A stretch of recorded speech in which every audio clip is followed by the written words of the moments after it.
my friends, and welcome to the Daily Creative Challenges in Adobe Illustrator. My name is Julia Maselska, and I'm your host for these 2 weeks. So it's so exciting. We are all working on a festival branding, and I'm still a little bit sweaty because I just spilled a huge cup of coffee over my table, over my electronics, and that just literally happened 5 minutes ago, so you can imagine how stressful this is. Anyway, welcome to everybody in the chat.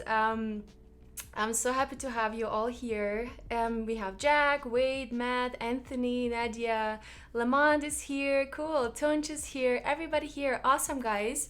Thanks so much. Let me know if you all love coffee and if you have ever spilled coffee over your whole table.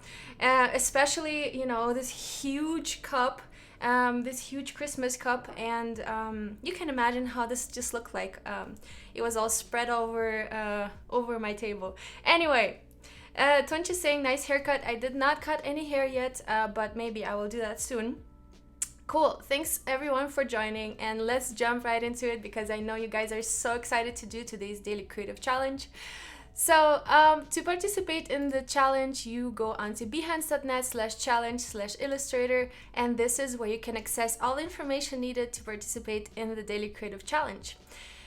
Here you can also participate in the community chat, which is our Discord channel where we share our designs, and it's super amazing. We have a lot of creatives here, I think about 10,000 creatives, if I'm not mistaken, who are learning from each other and giving each other feedback. So this is how you can access it here in the community chat. And then as you scroll down, you will see that every single day we have a new challenge unlock. So today's challenge has to do with mockups. We're going to create a business card for our festival branding, and we're going to mock it up with Stylize Effects in Illustrator. So you don't even need to switch any applications to create an appealing mockup. Cool, guys. And then we have 3 more challenges this week coming up, and we're working together until Friday, but no worries, we have these challenges happening every single day, Monday through Friday, with different hosts, and we also have them happening in different applications, so you can also participate in the Daily Creative Challenge for Photoshop or for XD.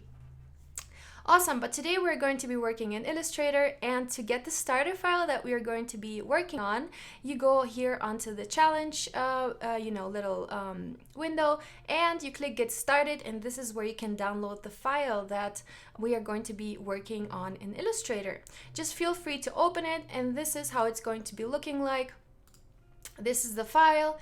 Today is challenge 6. So this is the file that you have. There is nothing special on it. Feel free to create a new file with a different format if you like.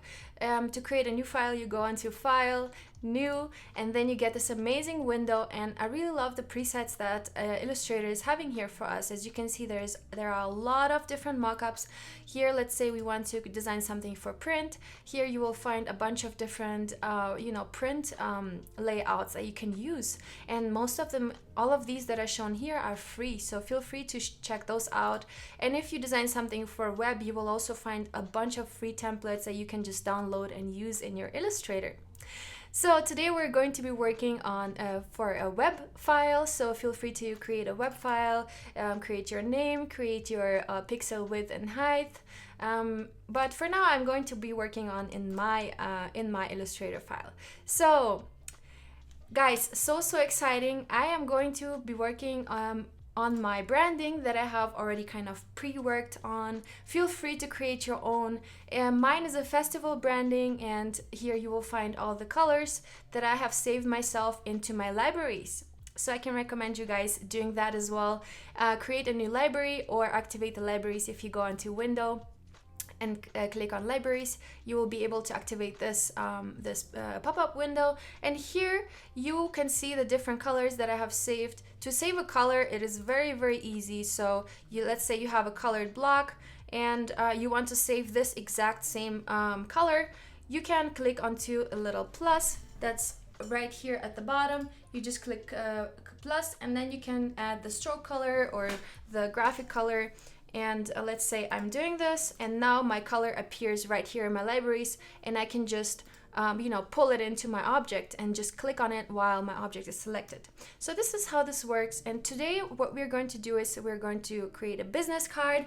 And so I'm just starting with a regular rectangle. It can be any different, there's different types of card formats. Just look them up.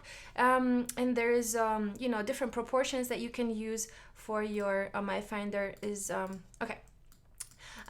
So here I'm just using a random proportion. I have not even measured that up, but feel free to create a business card that has those precise print measurements.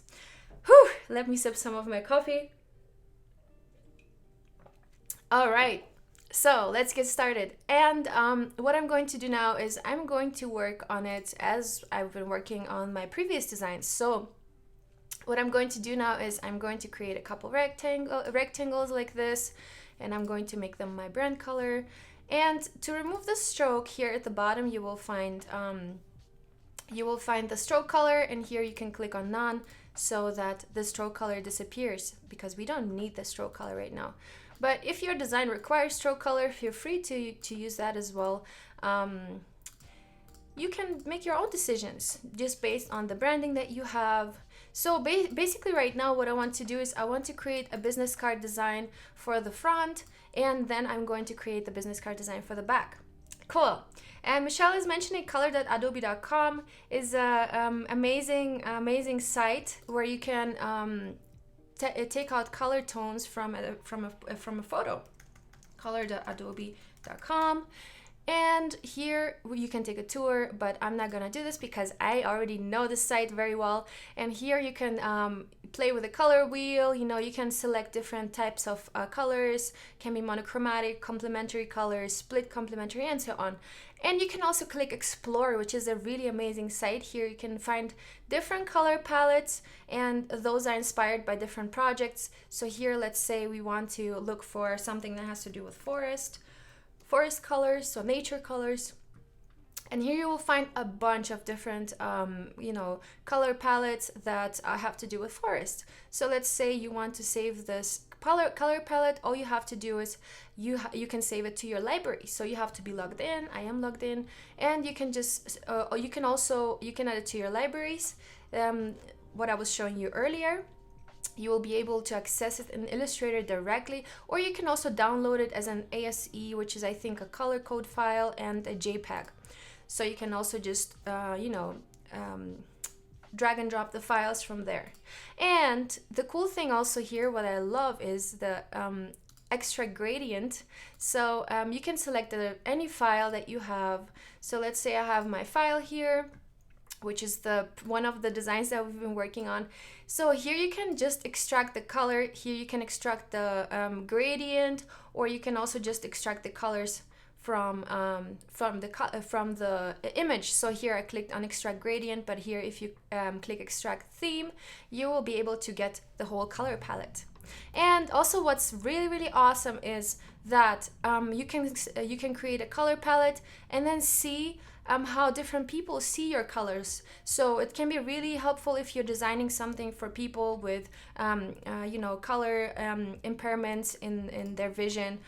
For example, if somebody's colorblind. So this is a really cool tool as well. And anyway, so there's a lot to explore, and you can also explore the trends. It's a really great site where you can also get some amazing inspirations for different industries. All right, so that's color.adobe.com. So this is where you can get a bunch of really cool inspirations in terms of color. All right, my friends, so I'm going to be working on my business card design for a little bit. So right now I just took this object, copy pasted it, and now if I click Command D, this will repeat over and over. So basically my last action will repeat over and over. Okay, cool. All right, let me know if you guys have any questions so far. Okay, color swatches disappearing, Michelle. Hopefully we can solve this. Okay. All right. Okay. All right.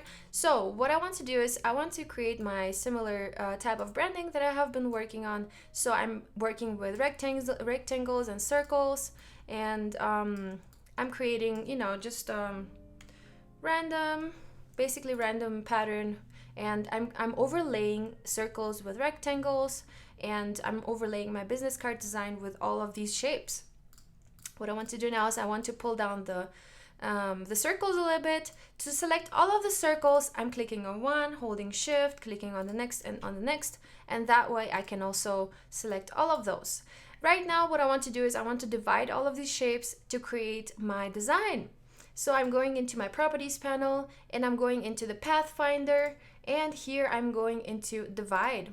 All right, so now as you can see, all of the shapes kind of stamped into each other, and now we can go ahead and select all the different parts of my shapes and change the colors there. So what I want to do is I want to select all the circle objects, the cutouts that remains of the circles, and I'm going into my libraries, and let's see what color I can use for those. Maybe like a dark green, that could work pretty well. All right, and now I'm going into the cutouts from my rectangles that are located inside the circles, and again I'm going to make them a different color. So let's see what I can come up with here.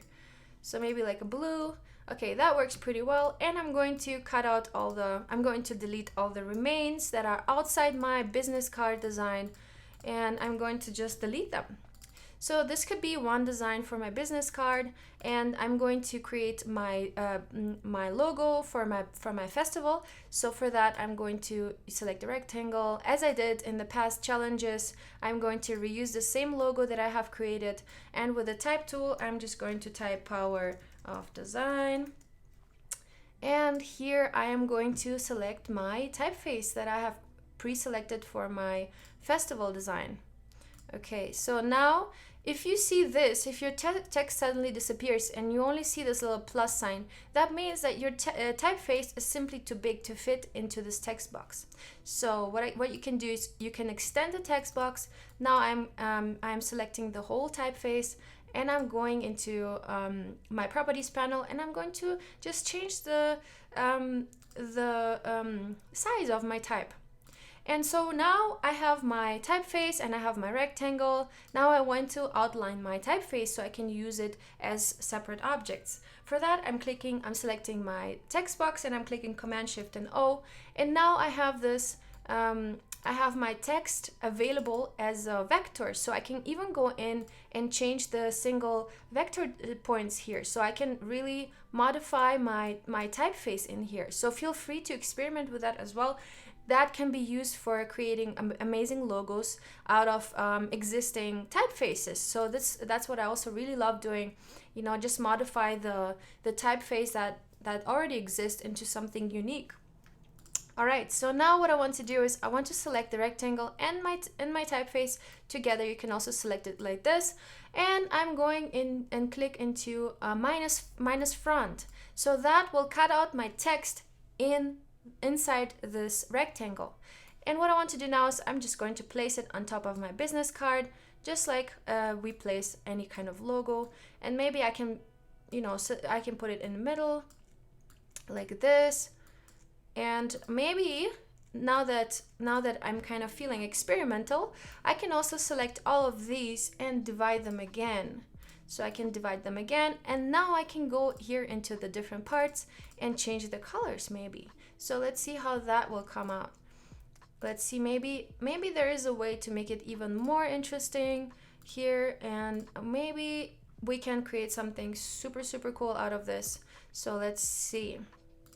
Again, it's all about experiment, and I encourage you guys all to experiment a lot with your designs and see what you can come up with.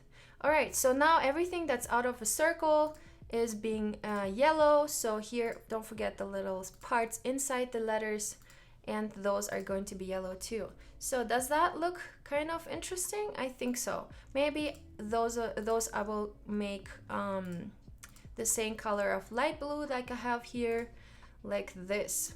So now I have an interesting design that I can apply to a business card. And let's see if I can maybe work on these pink tones here and make them a different color to just see what can be done here to make it more interesting. Okay, I think the pink was actually pretty good. All right, so let's just move on, and I think maybe the circles can be improved here a little bit with a different color. Okay, yeah, let's just move on. Let's take this as our design. What I want to do now is I want to select all of the objects, and I'm clicking Command and 2. Oh no, never mind, sorry, I wanted to group them, so I'm clicking Command and G, and now all of the objects are treated as one big element, as a group. So this is what I want to do now. And now what I want to do is also I want to create an effect. I want to create a little drop shadow here. So I'm going into Stylize and I'm clicking drop shadow. Now, drop shadows are very, very sensitive because drop shadows can make a design look really, really bad. Now, as if you see my drop shadow, it looks really dark and it almost overpowers this very colorful design. So what I want to do now here is I want to change the opacity maybe to 25, so very low. Okay, and let's see how this changed. This changed already to the better, as I feel, and we can even go and even add edit the drop shadow. If you go onto the drop shadow here, and here maybe we can also tilt it a little bit and change the position of the drop shadow. And also the blur can be decreased a little bit, maybe to 2 pixels.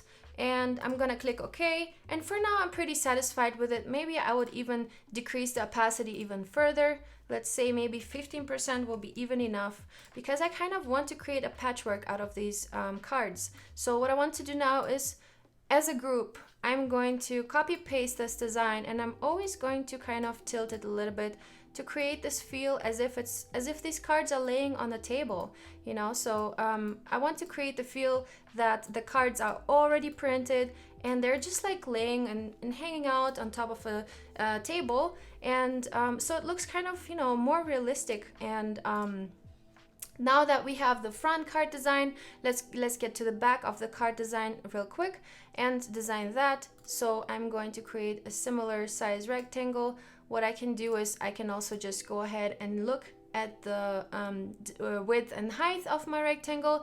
462 by 38 is 378. 462 by 378. 378.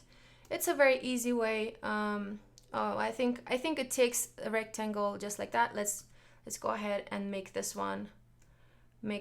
Position this one to 0 degrees. Or almost 0, and now we can see the actual size. So it's 398 by 254. 398 by 254. 254. So the reason why it gave me different measurements is because the measurements here are created by creating a rectangle around this around my object that is tilted. So it's not the exact measurement. The exact measurements will come out if you have it perfectly horizontal. All right, so it's getting a little complicated, but don't worry, it's not gonna be any more complicated than this. So I'm going to select a color that I already have here. I'm just going to go for this white for now. And let's see if there's a difference between, no, there is not a big difference. So let's create a background for my business cards. I'm going to just take a rectangle like this, and let's see what color will work for us. Maybe like a lighter version of this blue or just a light gray. I think that could work pretty well. So now I want to place this rectangle in the background because it's going to be the background. I am right clicking it and arrange, send to back. So now I'm having this rectangle. Maybe I can even change the color a little bit lighter. All right, okay. All right, yeah, that looks pretty natural. And let's see what we can come up with the back card design. So what I want to do is I want to use my type tool, and here I'm going to type in the name of the person. So let's say it's some representative of the festival. So Tyler Schmidt, let's say Tyler Schmidt is a representative of the festival, and this is his business card. So I'm going to create this typeface here.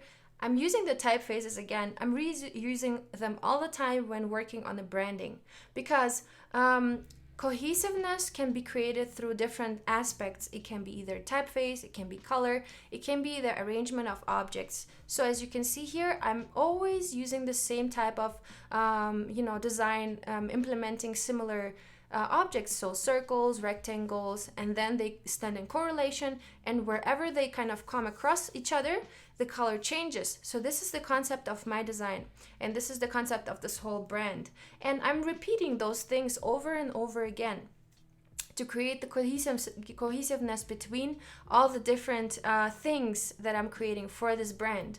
So be it business cards, be it, I don't know, movie tickets. By the way, we're going to be working on those. So that was a little, information that I'm actually not supposed to share. But since you guys are here, you guys should have an advantage. So okay, so I'm going for 24 point for this typeface for the name, and now I'm going to make this text box a little bit smaller just because it's way too big. And here I'm not going to outline this because who knows, maybe I will have to have different names, different phone numbers that I have to be changing constantly. So I'm not going to outline this text box, and I'm going to keep it as it is. And let's say I want to create a description for his position. So let's say regional manager. So Tyler is a regional manager, and this is his business card. It's perfectly describing his position, and I'm going to use the same typeface, but as you can see, I'm creating a hierarchy in my business card. His name is one of the very important things, right? And then the regional manager is like a secondary information that is not very important. The most important things are his name, and so that his phone number or his primary contact information is very well legible. Secondary information can be made in a thinner typeface and a smaller typeface. So this is 12 point. This is still pretty good, although it might be a little small, so you always have to make sure that you have a good size for the print. So maybe we can even go a little bit up in the size from 12 maybe to 18, or maybe let's stick to 14. I think this is a good kind of relationship here. I'm going to click Command and 2, so I'm kind of locking this rectangle in the back. And let's say I want to take some of the parts of my design and I want to put them into the back side of the business card. So I'm using my design that I have already created, and I'm removing the drop shadow by clicking on this little trash can symbol. And now I can, let's say I want to ungroup this, Command and G, and here I can just take some parts of the design and place them into the front of the card. So let's say I want to create something like this. And I want to arrange it to the front, of course. Arrange, bring to front, there we go. Or maybe it can just be, the side of my design, like this. Just the circles maybe, and then they're melting with the card design. So yeah, let's do something like this. And I'm going to increase the size here a little bit, like so. And I'm going to create another rectangle to kind of create a mask for this design. And I'm doing something like this. And now I'm selecting my design and my rectangle, and I'm making a clipping mask. So now only part of the design is visible. But you can still access it by double clicking, and you can still go ahead and change up the design if you need it. All right, so now let's copy and paste this one again, and then his phone number will be 303 456 7856. Okay. All right, so let's add the little, we are running out of time, but anyway, we're going to be fine. Let's make this typeface a little bit easier to read, maybe like a regular, medium. Okay, let's make a medium, and let's make it 18 points. Okay, so the necessary information on our business card is the phone number, so this is what we're going to keep. Okay, all right, so let's use this for now. Feel free to work on this further and develop your designs further. I'm clicking Command and G to group this, and now I'm going to apply a drop shadow to this as well. Effect, Stylize, drop shadow, and as you can see, the settings are the same, so I'm doing this Actually, I want to apply the effect only to the rectangle, so I'm going to click Command Shift and G and unlock all the objects, and I'm going to apply the drop shadow only to the rectangle in the background. So stylize drop shadow, okay. And now I'm going to Command G again, so I'm going to group it again, and now I can go ahead and, you know, place it. Oh, actually, I have my background locked, so I'm clicking Command Option and 2. And now I want to group all of those, so Command and G, and let me place my card here on top of other designs so that it kind of looks almost realistic, but maybe not really, but maybe a little bit. Okay. All right, I think I placed anyway, so guys, you get what I'm trying to show you here, hopefully. And I'm looking forward to your guys' submissions. I don't think I'm going to be able to post it right now, but I'm going to post my design in maybe a minute. So I'm looking forward to your submission. To export this this artboard, you click onto File, Export, Export As, and here you can export it as a JPEG. Use artboards and export, and this is how you do it. There is no complicated way to export this, and I'm thinking you guys are going to be fine. Cool. All right, my friends, looks nice. Thank you so much. And yeah, I'm looking forward to your submissions. The Discord link here is bit.ly/AI Discord for the Discord channel. Make sure to submit it there, and I'm looking forward to review your submissions. Otherwise, I'll see you tomorrow, same time, same place as usual. Bye bye, have a good day.